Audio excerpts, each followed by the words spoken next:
Hi Elizabeth, here's a little video on the facial masks. I cut out a cardboard. I just measured out 7.5 inches, or 7 inches by 6.5 inches. And there's 8 notches on both sides. This is where the pleats are going to be. Right here, these 4 little areas are a 1/2 inch from the edge. This is going to be the marking for the elastic on either side. They're a 1/2 inch off. And then from the end of the cardboard, I start my first notch at not quite 2 inches. It's like 1 3/4 right here. And there's 8 of them, and they're spaced out a 1/2 inch apart.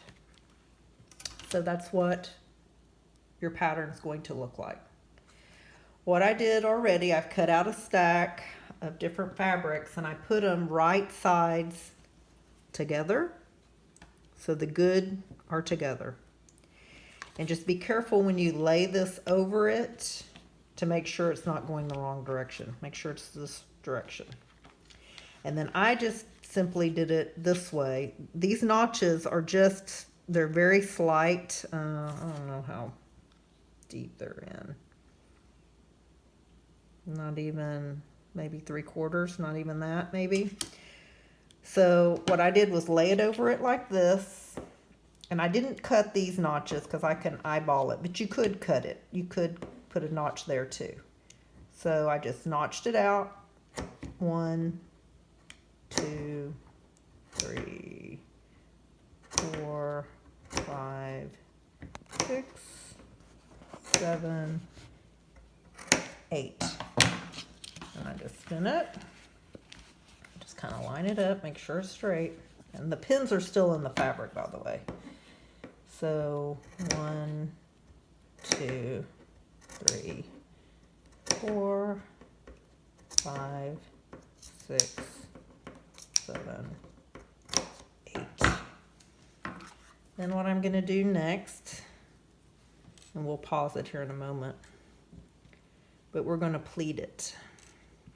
So with the notches.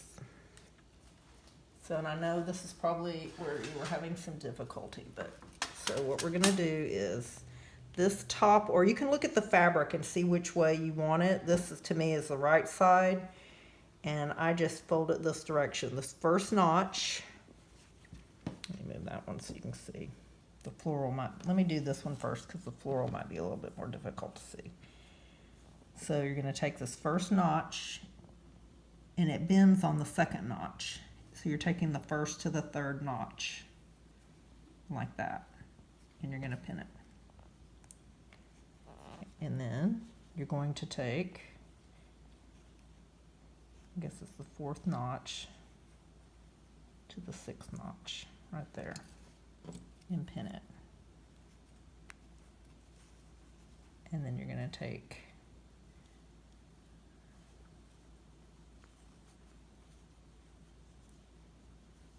there's not going to be a notch where you're, this last 8th one, the 7th one, you're going to take and fold it over the 8th one, and there's not going to be a notch there, but you'll see how it lays. So if there was, I guess technically you could put a 9th notch, but so that's how it's going to lay, like that.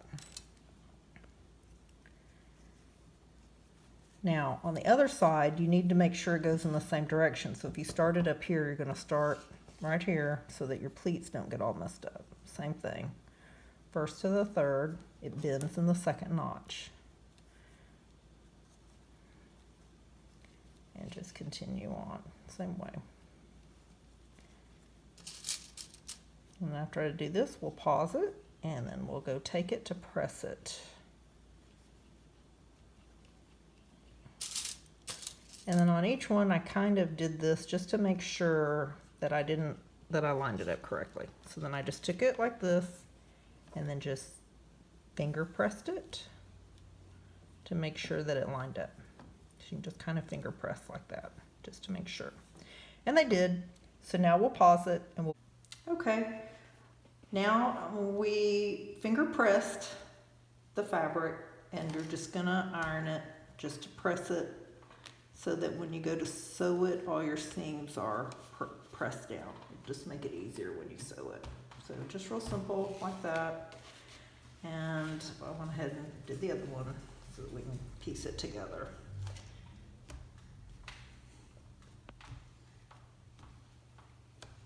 Very simple, easy.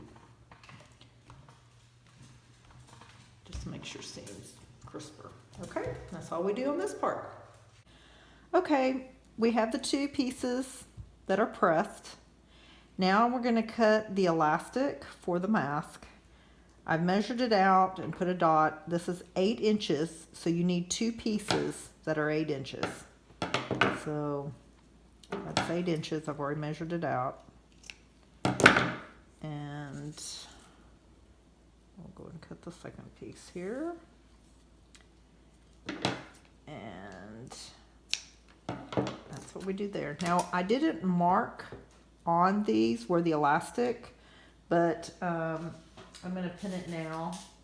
Just makes it easier. Now you're going to pin these to the right side of the fabric. So it was roughly about here. So I'm just eyeballing it because I've already made a couple. So, but make sure that it's flat so that it's not twisted when you go to sew it. So it's going to look like that on the right side of the fabric. And I usually do it on the dark or the solid. I've cut these where they're reversible, but it's just easier for me to see if I do it this way. So that's why I've done it on the solid, more solid piece. And then once again, make sure it's flat. And then we're going to start sewing. So that's what it looks like now, this right here. So I'm going to do the stay stitch first. It just makes it easy. Some people can do it like this and go ahead and sew it. I don't like doing that only because then if you make a mistake, you got to rip the whole thing out. So to me, it's easier to do them in 2 parts. So I'm going to stay stitch it. And I'm going to do it, I'll have to measure out my presser foot, but I do it a little bit in, right here. Like that's the edge of the presser foot. But I'm doing it just a little bit in, just shy of it, just slightly. So I'm just going to do this. And sew it where it's flat, and so right there. And I'll do the other one. Same way, just slightly in.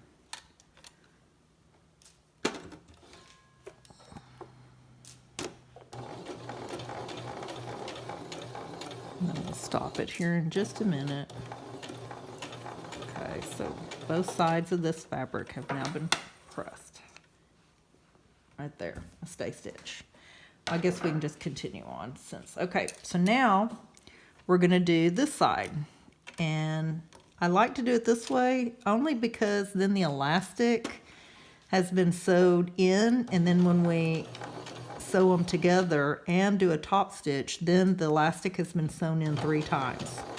So this way it makes the elastic a little more secure because the elastic is going to get a lot of use. So this way I know if somebody uses it, at least the elastic is somewhat secure. So I'll just continue on, and my machine has problems with the elastic, so I have to lift it there. So that's one side.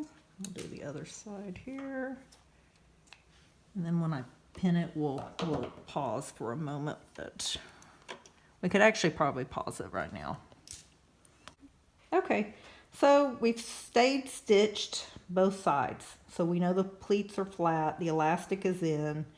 So now what we're going to do is put it on top of one another and pin it.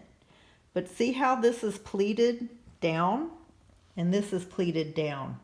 So when we put the right sides together, make sure that the pleats are facing the same direction, because if you do it the other direction, it's going to just be harder to press it and keep it all nice and tidy. So when somebody puts it on, when it opens, the pleats will open in the same direction. So that's how we're going to lay it. And make sure that your elastic is towards the middle so that when we go to start sewing it, it doesn't get caught in the seams. So once again, make sure the elastic is together and that the pleats are facing one direction. And I usually leave the elastic side on the bottom when I start sewing, just because it's a little heavier. So that's just me. It's not any big deal either way. And then just start pinning it.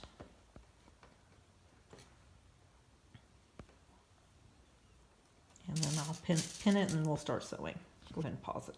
Okay, now that we've pinned it, this is what it looks like. I've got 3 on this side, 3 on this side, 2 up here and 2 down here. You can pin it as much as you want. It's just, for me, this is a little bit sturdier. So I'm gonna start here at the bottom and work in this direction to here. I'm gonna leave an opening because this is how I'm gonna flip it. So I'm gonna start here. And now I'm just using it with the width of the presser foot. So we're gonna start there and just sew all the way around, except my thread broke. So we will stop here and let me rethread it. Okay, I rethreaded the needle. So we're just gonna go ahead and start sewing, and you can feel the elastic right there. So when we get a little closer, we're gonna just spin it. Now, when you sew this, where the notches were, you wanna make sure that you're sewing it past where we did our stay stitch, because the notches are there. And we wanna make sure that the notches are covered up with the thread. So we're just gonna keep going along here. You might have to just, it's a little bit bigger than the presser foot, but I want to stay on the left side of the thread from when we first sewed the stay stitches. I'm getting past the elastic, I can feel it, so. Okay, and we're just gonna keep sewing. You can maybe see the elastic right there. I can feel it to make sure we don't seam it up accidentally. Keep going. We could probably pause it and then, okay. We're almost finished circling this, going around the entire thing. This is where I started, and I'm probably gonna stop about here. So right here is where I'm gonna stop. So it's maybe 1.5 inches at 2 inches, something like that.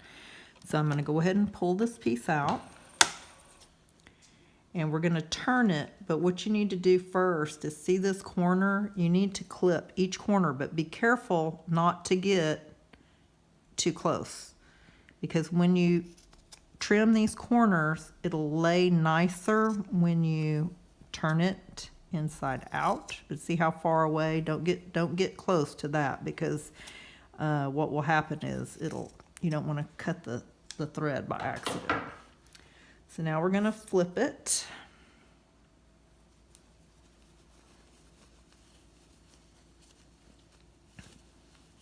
We're gonna turn it inside out. And voila.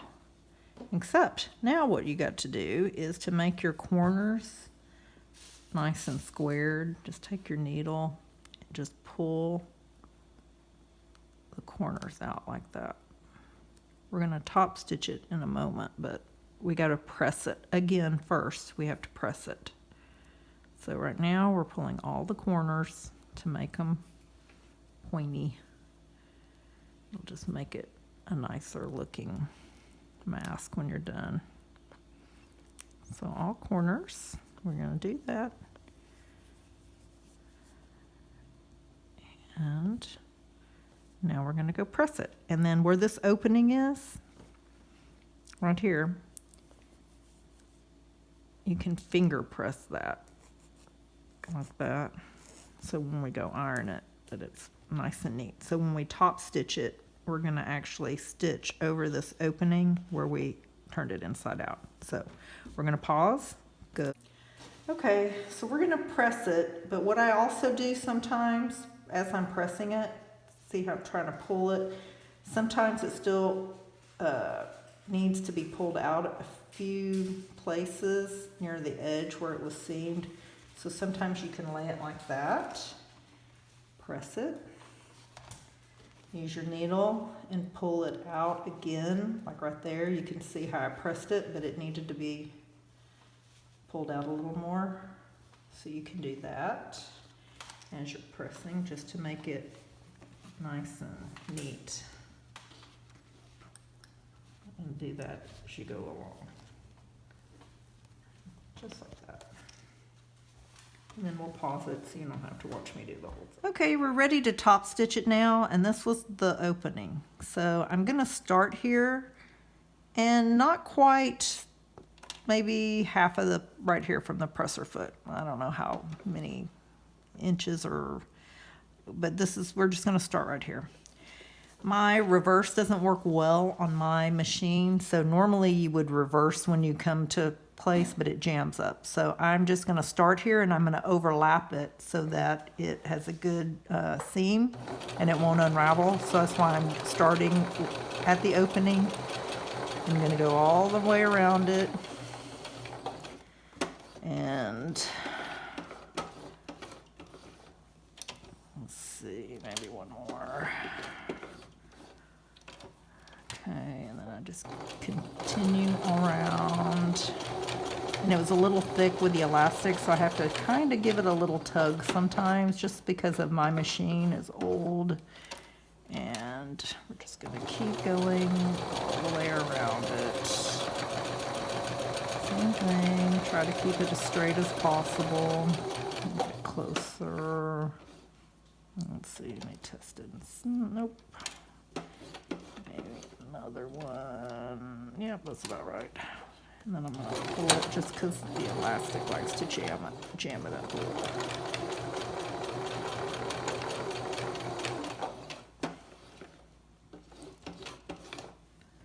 Okay, and this is where I started the seam, but like I said, my machine, the reverse doesn't work well. Normally you would reverse it at the start of your seam, but I'm just going to overlap it because mine doesn't work well.